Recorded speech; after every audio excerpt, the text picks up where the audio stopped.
Merci, merci. On insiste beaucoup sur mon âge.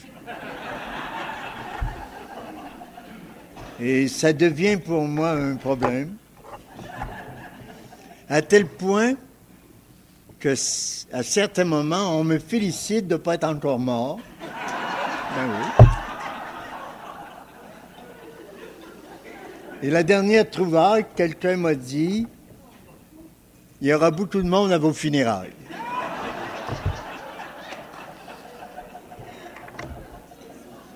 Voilà la situation.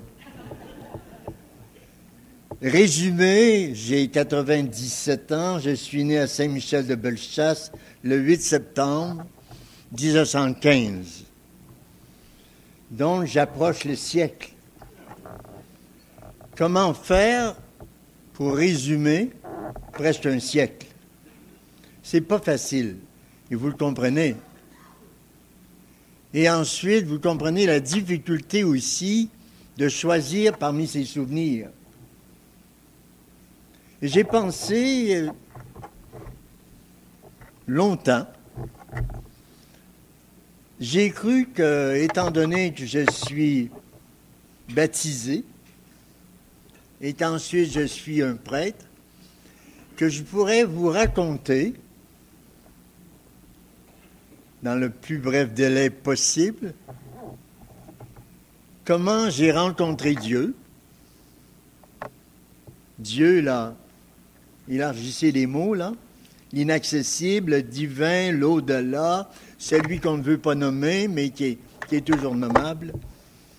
Comment j'ai rencontré le Christ et comment je rencontre l'Esprit Saint. Il me semble qu'avec ça, il y a déjà du mystère dans l'air. Je pourrais continuer. Je vais vous demander de vous dépayser, parce que je l'ai été dépaysé. Je suis né près, au bout d'un rang, famille pas riche, on manque de rien. Là, on travaille. Il n'y a pas de vacances, on l'a dit tout à l'heure. Né près d'un petit bois qui s'appelle Masca. Et de l'autre côté du bois, il y a les Micmacs. Pas très nombreux, mais on sait qu'ils sont là. Puis un peu plus loin, les Abénaquis à Saint-Gervais-de-Bellechasse. Je suis jeune. Et on entend le mot Dieu, mais quand on est jeune, les mots ne nous dérangent pas. L'imaginaire prend le dessus. Et je cherche à rejoindre mon imaginaire. La forêt, c'est un lieu de mystère. Et ce n'est pas permis de traverser le bois. Pour deux raisons. Parce que la forêt, c'est mystérieux. Et ensuite, de l'autre côté, il y a ce qu'on appelait les sauvages. Et notre imaginaire joue, parce que je suis aussi dans un pays, Bellechasse, Sud, où il y a beaucoup de légendes. Mon père, c'est un beau parleur, et j'espère que je ne l'imiterai pas ce matin. On ne savait jamais quand il disait la vérité et quand il disait des mensonges. Alors, l'imaginaire marche, le bois. Près, le rang de chez nous débouche sur Saint-Vallier, où il y a eu la Corriveau, qui a eu l'honneur de tuer 2 ou 3 maris. Un peu plus loin, il y a la légende de Marie la Tulipe, Rose la Tulipe. Elle a dansé avec le diable, ça s'est compliqué beaucoup. Et puis, encore ça continue, c'est un lieu de légende. Luc Lacourcière a trouvé la meilleure partie de son butin, comme on dit, là-bas, dans ce coin-là. Vaisseau fantôme. Je reviendrai sur le fleuve. Alors, élevé dans ce milieu-là, Dieu, c'est le Dieu de la forêt, d'abord. Le Dieu du bois. les arbres, le Dieu de la terre. Mon petit garçon, la terre, elle ne bouge pas. Fais comme elle si tu peux. C'est délicat quand on est jeune, se fait dire ça. La terre, elle sait tout. Toi, tu ne sais pas grand-chose. La terre aura toujours le dernier mot. Si tu es en train de faire les foins, puis il pleut, ben, tiens-toi tranquille, c'est elle qui a raison. Non, habitué. La terre, fixe. La forêt, c'est fixe. Mais le dimanche, on prend la voiture, ça prend 1h15, ça dépend du cheval, et on va au village. Au village, tu as le fleuve. La terre, elle ne bouge pas, puis le fleuve bouge. Là, ça nous mêle enfin un peu. Qu'est-ce qui bouge, qu'est-ce qui ne bouge pas? Ceux qui ont lu Hegel, ils pensent l'être et le devenir. Bon. En face du fleuve, il y a le mont Sainte-Anne, presque, l'île d'Orléans. Alors, nous qui sommes sur la terre, ou devons obéir à la terre, notre Dieu, c'est le Dieu de la terre. Puis en même temps, M. le curé nous apprend qu'il a tout créé. Qu'est-ce qu'il y a dans la tête, Dieu? Est-ce qu'il peut faire le fleuve ou la terre? Les premières questions se posent. Et mon père était un homme, ben, je suis obligé de vous le dire, c'est un raconteur. Bon. Vous avez l'héritage devant vous. Dieu, c'est le Dieu de la forêt, c'est le Dieu du fleuve, c'est le Dieu des Laurentides.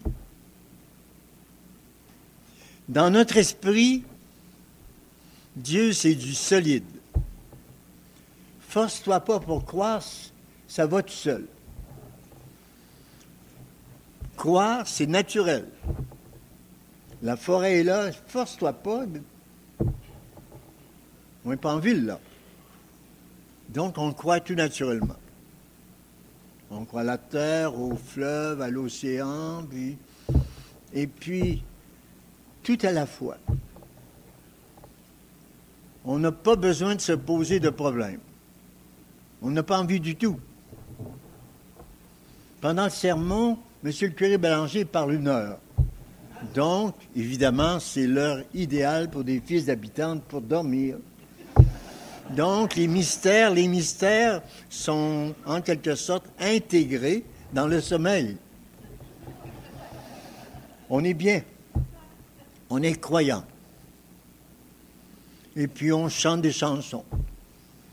On parle de Dieu. Je me souviens, l'hymne national de mon père, c'était, si j'avais de la voix, là, l'immensité, les cieux, les monts, la plaine, l'astre du jour qui répand sa chaleur, les sapins verts. Vous vous rendrez compte, hein? Alors Dieu, aucun problème. On l'aime, il est là pour rester, il ne nous dérange pas, on croit naturellement. Je m'en vais au collège de Sainte-Anne-de-la-Boucassière. À côté du collège, j'ai une montagne. Pas de problème. Le fleuve un peu plus loin, mais il est là. Au collège, j'ai rencontré, là, j'avoue, là, quand on commence à critiquer les collèges classiques, moi, j'ai rencontré là des prêtres extraordinaires. J'avais pas envie d'étudier, mais ils m'apprenaient des choses quand même. Alors, Dieu, c'est Dieu. Chez nous, c'est le bon Dieu, c'est tout. Fatigue-toi pas, c'est le bon Dieu. Mon père m'a dit, tu sais, le curé, il dit, il s'est excité au sujet du Christ, là. Fais-toi-en pas, mon petit gars, il est mort. Dérange-le pas, viens-toi tranquille. J'entre donc dans une croyance maximum à Dieu. Sans difficulté. Et au collège de Sainte-Anne, je marche sur, j'aime beaucoup le sport, donc les études en souffre un peu, même beaucoup.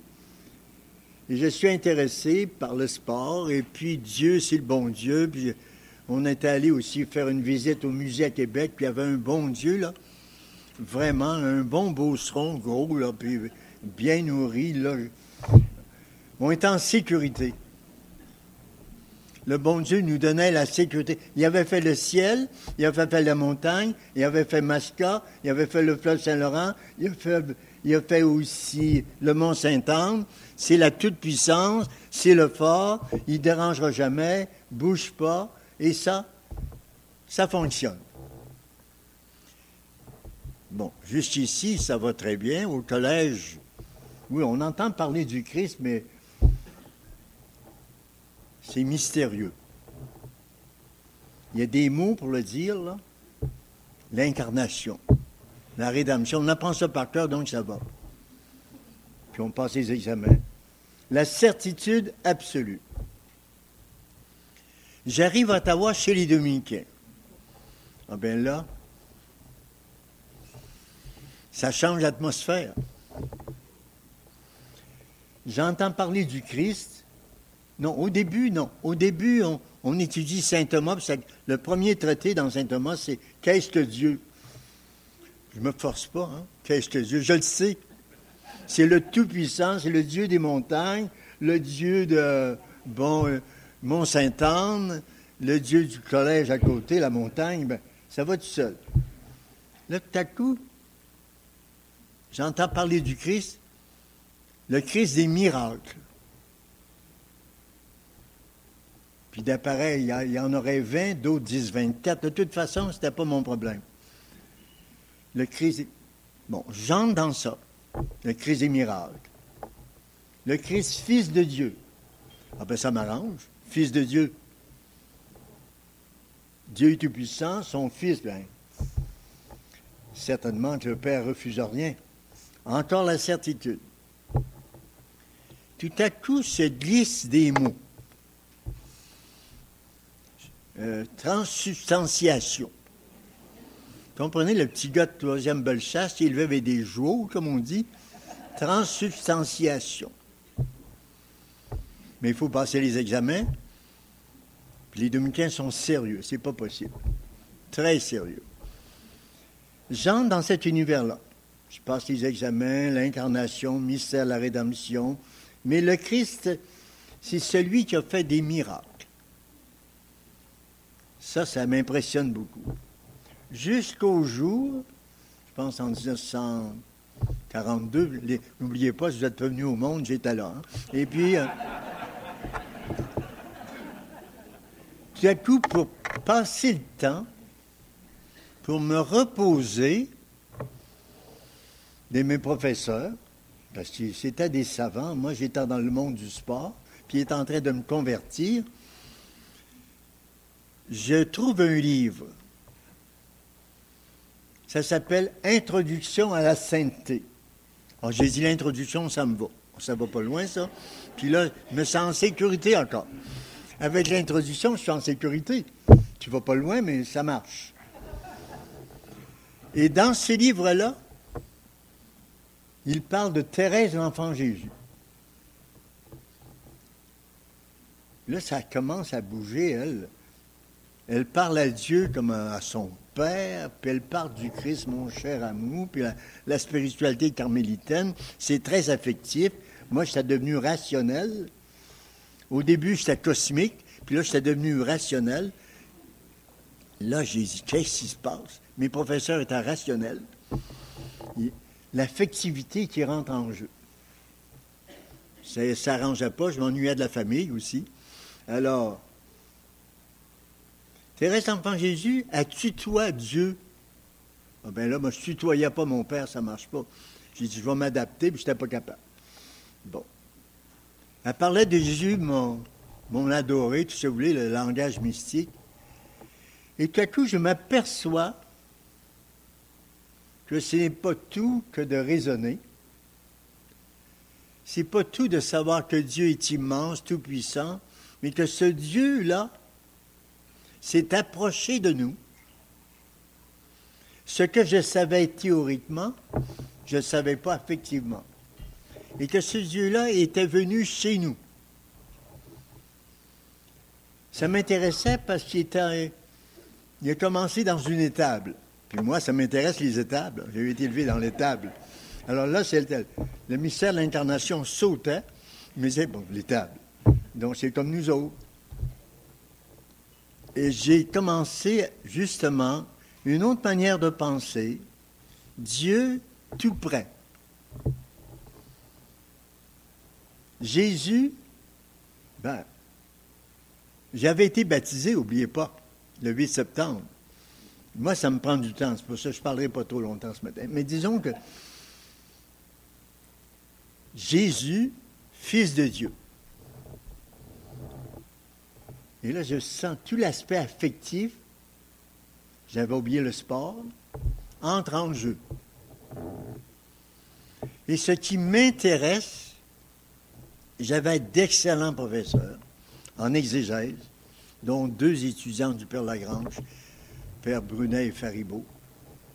Et là, on étudie, et là, je m'intéresse au Christ d'une façon affective.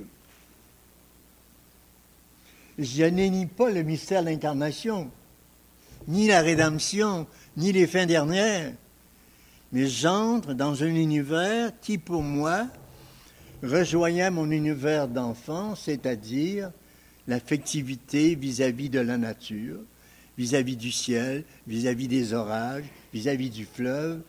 Ça avait été, disons, réservé seulement pour la nature. La même affectivité commençait à se développer par rapport à quelqu'un, à une personne, à Jésus. Puis Jésus me parlait du Père. Jésus parlait ensuite, je pars, puis je pars pas, puis je reviendrai, puis il parlait de l'Esprit. Vous me suivez, là? Et puis, je suis rendu professeur, imaginez. Vous me suivez. Je m'excuse, hein? Et c'est là qu'entre en jeu quelque chose de merveilleux, la connaissance affective du christianisme, la connaissance du christianisme, pas seulement avec la raison, mais avec le cœur. Habitant chez des confrères pour qui la raison est majeure. Ils ont du cœur aussi, bien sûr. Mais, dans les études, la manière de raisonner, l'affectivité s'était réservée, ça, pour les sœurs carmélites. Nous autres, on n'avait pas le droit, disons, de... Mais, je n'étais pas le seul. On entrait la reconnaissance du Christ à partir de ce qu'il a dit, à partir de ce qu'il a fait. Et là, j'entre... Ça marche, là. Beaucoup. Ça évolue. Et je lis Sainte Thérèse d'Enfant Jésus. Je lis le Père de Foucault.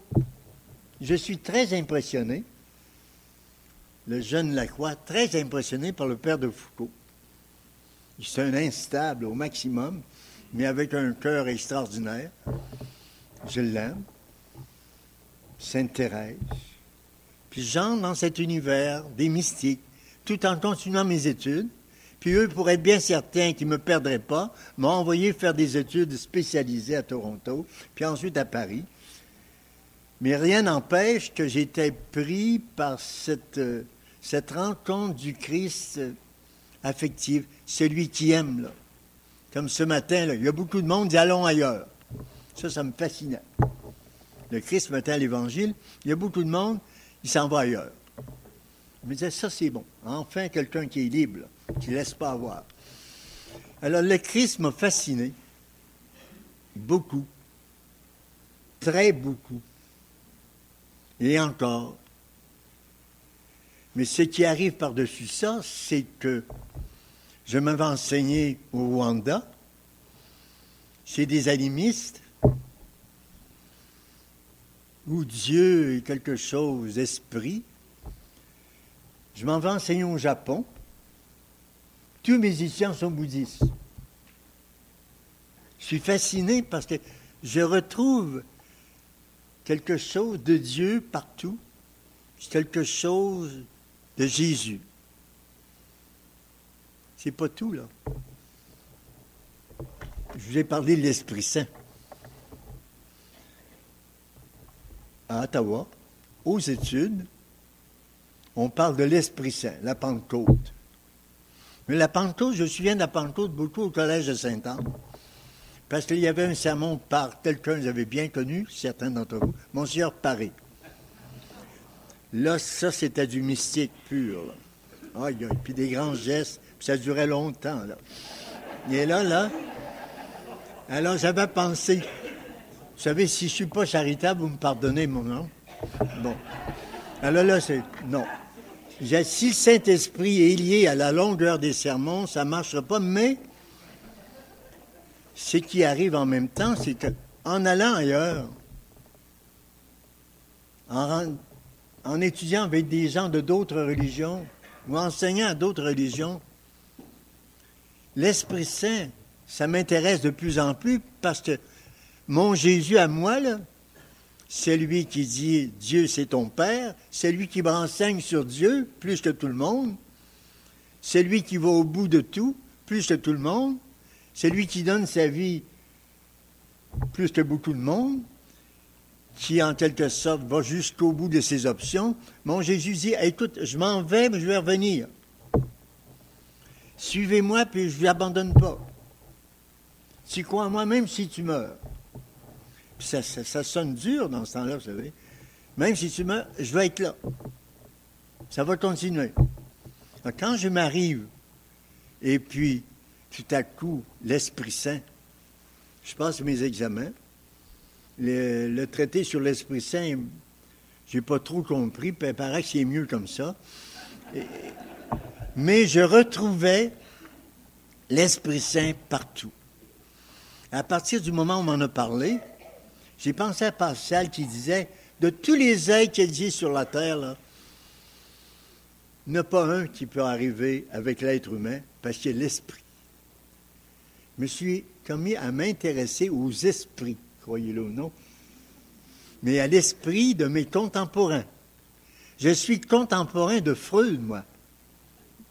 Oui, contemporain de Freud. Je suis contemporain d'Einstein.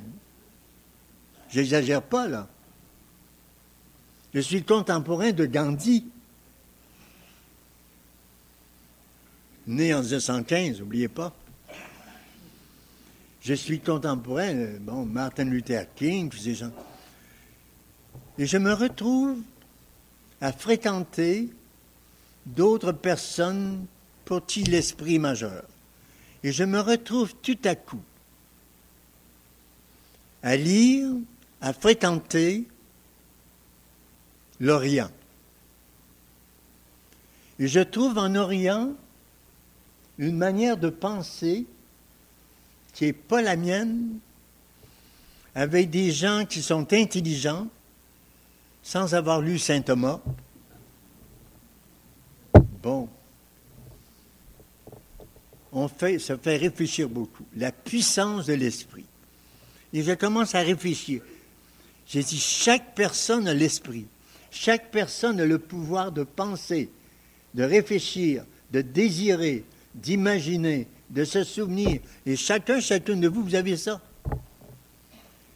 Ce n'est pas tout de savoir. Il faut savoir, là, quand le Christ dit, je vais rester chez vous, je me dis, j'apprends le Christ en écoutant les autres qui, eux, ont beaucoup d'esprit au sens large du mot.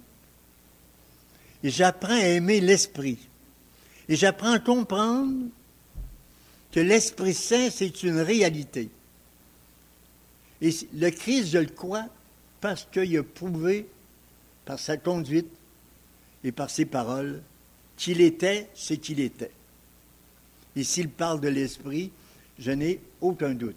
Autant je crois à Dieu de mon enfance, à cause du fleuve, à cause des montagnes, autant je crois à l'Esprit à cause de Jésus. Et lui, j'y crois à cause de ce qu'il a dit, à cause de ce qu'il a fait. Et puis, il faut faire relire l'Évangile par des gens qui sont bouddhistes pour voir comment ils réagissent, et on s'aperçoit qu'il y a à l'intérieur de l'Évangile quelque chose de merveilleux. Et l'Évangile, c'est la source. Et ça me fait connaître Jésus. Mais je reviens à l'Esprit Saint. J'ai rencontré beaucoup de gens intelligents, quelques imbéciles, il y en a, hein? Mais ça, on finit par s'habituer. Mais c'est quelque chose. L'intelligence des gens. L'intelligence. Vous savez, je suis contemporain de la descente sur la Lune, hein?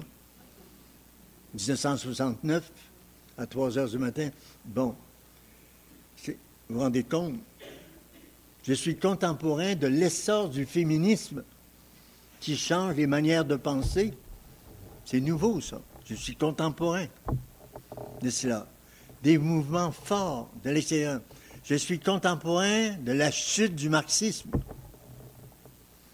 J'ai vu la grandeur du marxisme et j'ai vu la fin du marxisme au temps de Gorbatchev. Donc, l'esprit, pour moi, Dieu agit dans l'univers par l'Esprit Saint. Autre point.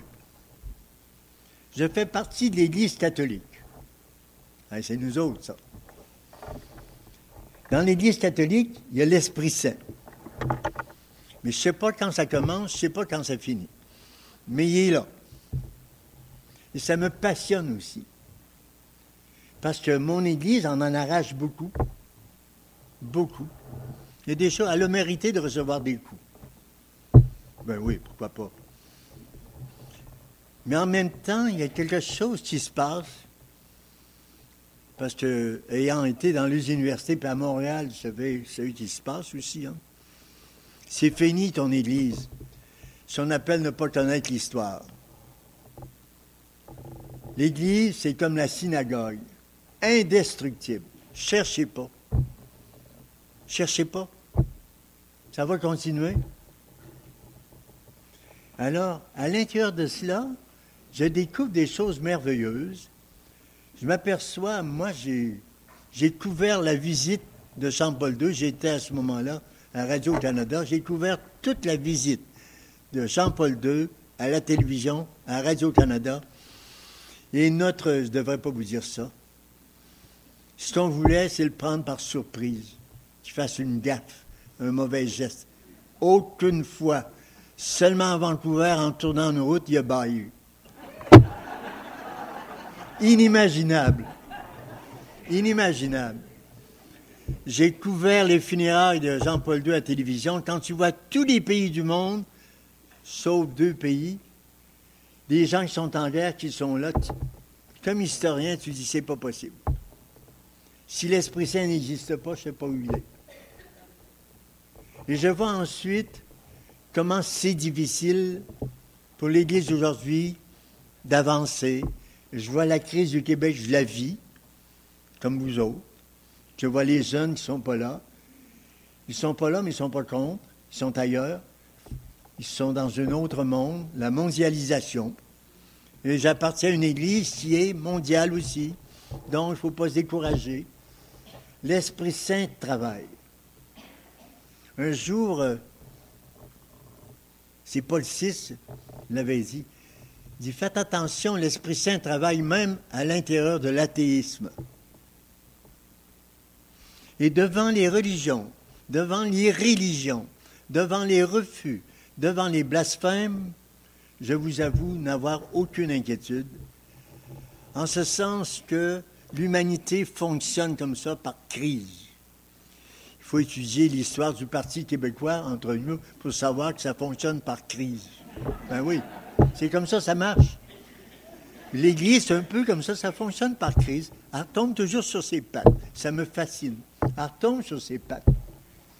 Il y a des choses très désagréables, puis le lendemain, des choses extraordinaires. Moi, quand les tisseurs, je ne sais pas qu'est-ce qu'il y en est de mon heure, là. Je continue. Et il y en a qui doivent partir. Vous partez, hein? Ben oui. Et je vais vous dire ça, ce sujet. Au Rwanda, j'enseigne sur l'histoire, c'est comme historien, l'histoire des rois et des empereurs. Tout à coup, un étudiant qui part. J'aime pas ça. Un autre, puis un autre. Comme je suis le seul blanc dans la salle, tatoué, alors J'attends 3 semaines, jusqu'au moment où je demande à un grand Tutsi, très brillant, qu'est-ce qui se passe? Je dis, Monsieur Lacroix, c'est un compliment. À chaque fois que quelqu'un part, parce que chez nous, nous, en Afrique, là, il m'a fait la petite leçon, chez nous, on mange quand on a faim. Et les heures ne sont pas fixées à l'avance. C'est quand on a faim. Pas parce que c'est midi. Et quand on n'a plus faim, on s'en va dans la forêt, on va marcher. Quand les étudiants semblent avoir été bien nourris, ils s'en vont. Ils vont marcher dans la forêt, vous les avez bien nourris. Je devrais dire tout de suite, si quelqu'un ne sort pas à l'heure actuelle, je suis insulté. Mais c'est quand même quelque chose, la fréquentation des autres religions, c'est bon. Vous l'avez là. Merci beaucoup. Et vous me rassurez. Non, vous gênez pas, je comprends. La fréquentation et la rencontre de l'athéisme, la rencontre de nos gnostiques québécois, là, c'est pas fort en général. C'est important. Le Seigneur travaille à travers tout cela. Le Seigneur travaille. Beaucoup. Il y en a beaucoup qui souffrent. Les jeunes ne sont pas là. Ils sont ailleurs. Et à mon avis, l'Esprit Saint les habite d'une certaine façon. Ils sont entrés dans ce qu'on appelle l'universalisme. Ils sont entrés dans la mondialisation. Ils sont entrés dans ce qu'on appelait, nous, l'Église universelle. Ils font partie de l'univers. Ils sont comme ça. Des Facebook, plus j'ai d'amis, plus ça marche. C'est un peu artificiel, mais comprenons, c'est tout ce monde-là que je vis, moi. J'ai vu à Saint-Michel-de-Bellechasse, l'église était remplie à capacité. Les hommes sortaient pendant le sermon pour aller fumer. Ça faisait partie de la vie, ça. Il allait fumer pendant le sermon, je trouve ça adorable. Moi. Puis ensuite, ils revenaient. Mais aujourd'hui, ils ne sont pas là. Moi, actuellement, je suis certain que l'Esprit Saint travaille d'une manière qui n'est pas nécessairement la nôtre. Je suis certain de la présence du Christ dans l'histoire. J'en suis certain. Autrement, il y a des choses qui ne s'expliqueraient pas du tout, comme historien. Je suis certain du pouvoir spirituel.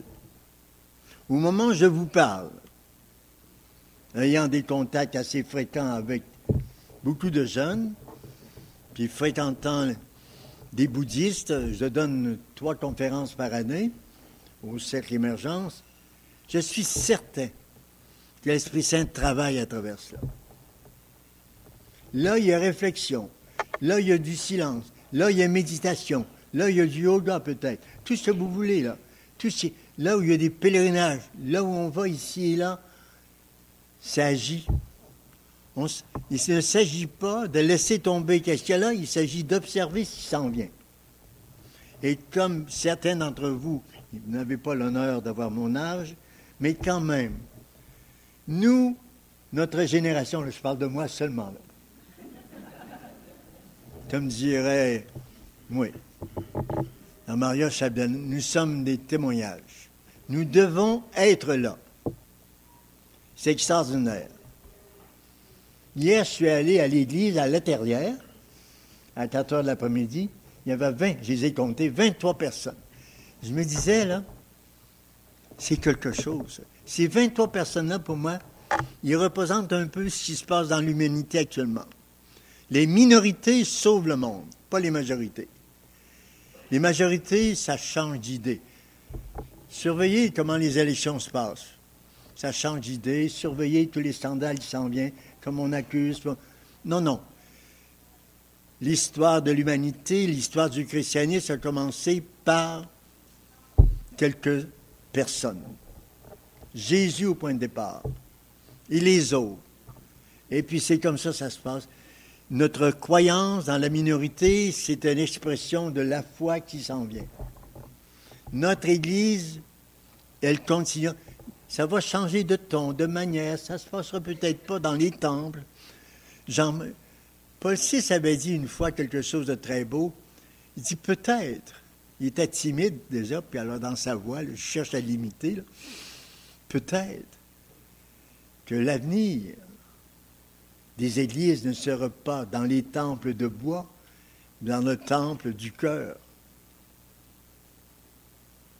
Et quand je lis Saint Paul qui dit « Tout ce qui est beau, tout ce qui est vrai, tout ce qui est noble, prenez-le, c'est à vous. Tout ce qui est beau dans n'importe quelle religion, prenez-le, vos enfants qui refusent, écoutez-les, peut-être qui ont d'autres choses derrière là, faites-la parler. » Parce que très souvent, c'est là que se retrouve l'Esprit Saint qui agit à travers nos doutes, nos interrogations, puis nos misères de croire.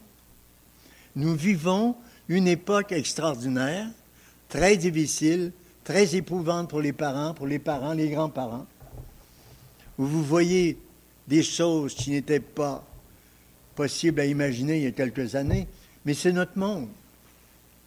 Dieu n'abandonne pas les siens. Le Christ dit, « Qui croit en moi, je dure. » Il ne lâchera pas. Et l'Esprit Saint ne lâchera jamais. Et dans cette mouvance des religions, des cultes, des nouvelles communautés, il se passe des choses merveilleuses. Il y a des communautés, tout à coup, là, ils sont seulement 5 ou 6 vieilles sœurs. Ils prient là, toute la journée. C'est là le christianisme. Ça continue à cause de ça. Et ensuite, il y a quelque chose d'important. Là, je dépasse mon sujet. Ça marche, oui? Vous n'êtes pas partis? Hey, ceux qui doivent aller travailler, votre devoir, c'est d'aller travailler et non pas de suivre la croix, là. Il n'y en a pas un qui veut partir.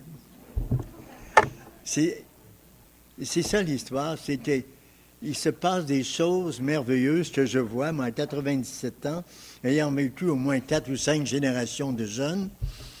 Il se passe des choses merveilleuses, il ne faut pas se décourager, mais ce n'est pas le même monde qui s'en vient, ce n'est pas simplement Québec, ailleurs aussi. Ailleurs aussi. Les jeunes ne sont plus avec nous en ce sens. Ils ne sont pas contre nous. Ils écoutent la radio, ils ont tout l'Internet, ils ont tout, on voit tout ça. Ils sont ailleurs, vont piger ici et là. Ils n'ont pas de suite dans les idées. Et ça viendra avec le temps, ils seront obligés. Donc, dans cet univers-là, l'Esprit Saint travaille à travers l'ignorance. Ben oui. Il travaille à travers l'ignorance. Puis il travaille à travers ces jeunes. Les jeunes d'aujourd'hui, là, je regardais, on dit qu'il n'y a plus de religion à Montréal. On n'a jamais eu autant de concerts sacrés au temps de Noël. C'est leur manière. Les arts. Là où il y a des artistes, il y a de la religion. Qui se disent athées, ça c'est très amusant. Mais disons, Mozart, il est à franc-maçon, paraît-il. Mais en tout cas, c'est dans ce monde-là que se trouvent les arts, la mystique, les gens qui travaillent, les gens qui cherchent. C'est là que se trouve ensuite la rencontre des générations. La rencontre, moi je trouve très important la présence de l'Afrique. L'Afrique s'en vient beaucoup chez nous, là. Et beaucoup. Et ça, c'est important pour nous. La présence. Je regarde, par exemple, le Maroc, la Tunisie, l'Égypte. Ils s'en viennent chez nous. Mais comprenez, la majorité sont musulmans. Ils font des enfants. C'est à nous de réfléchir. Mais il reste que ces gens-là apportent, c'est dans l'islam, la force de croire. Dans le judaïsme, l'espérance. On attend encore. Et le christianisme, c'est quoi? L'amour. Chez nous, comme disait Martin Luther. Non, qui a dit ça donc? Luther. Luther, il disait, c'est pas facile de vivre chez les catholiques.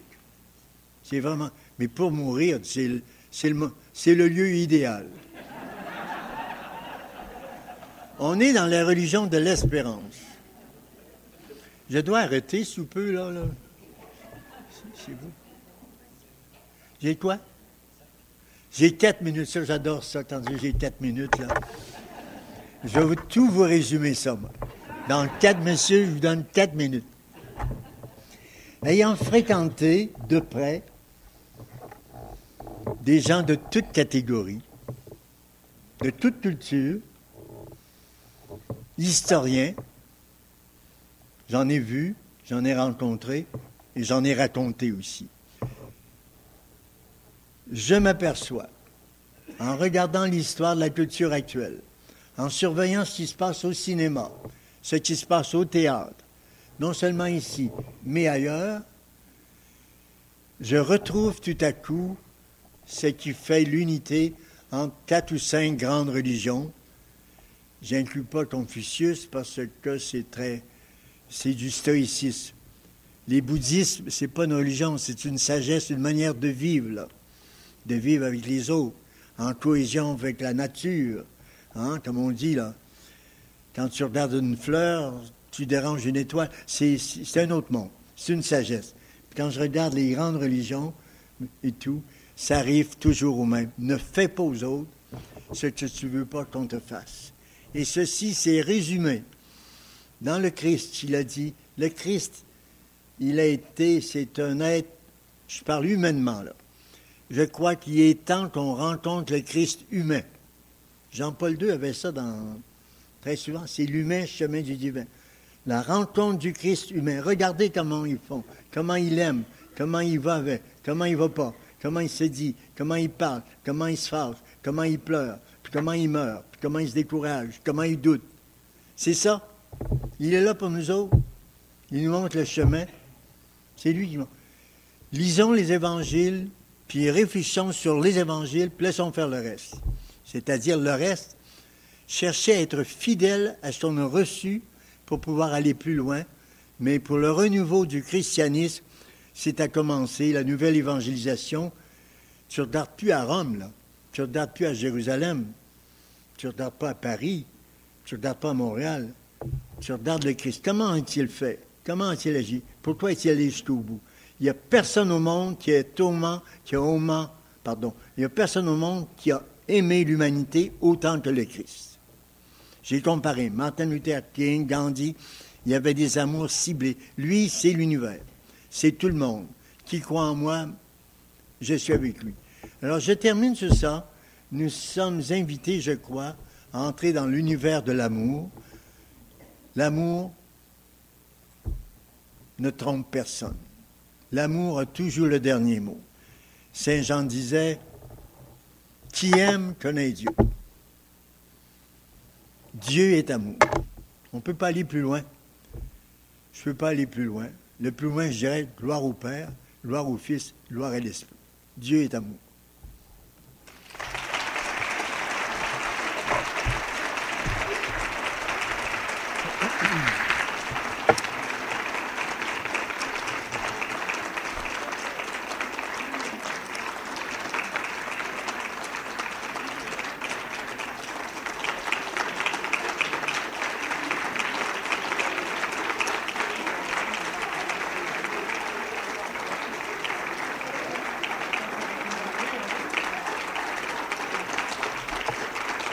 Alors, merci Père Lacroix pour ce merveilleux témoignage de foi et d'espérance. Alors, comme je disais tout à l'heure, on va prendre une petite pause de 5 minutes. Question de se dégourdir les jambes et aussi permettre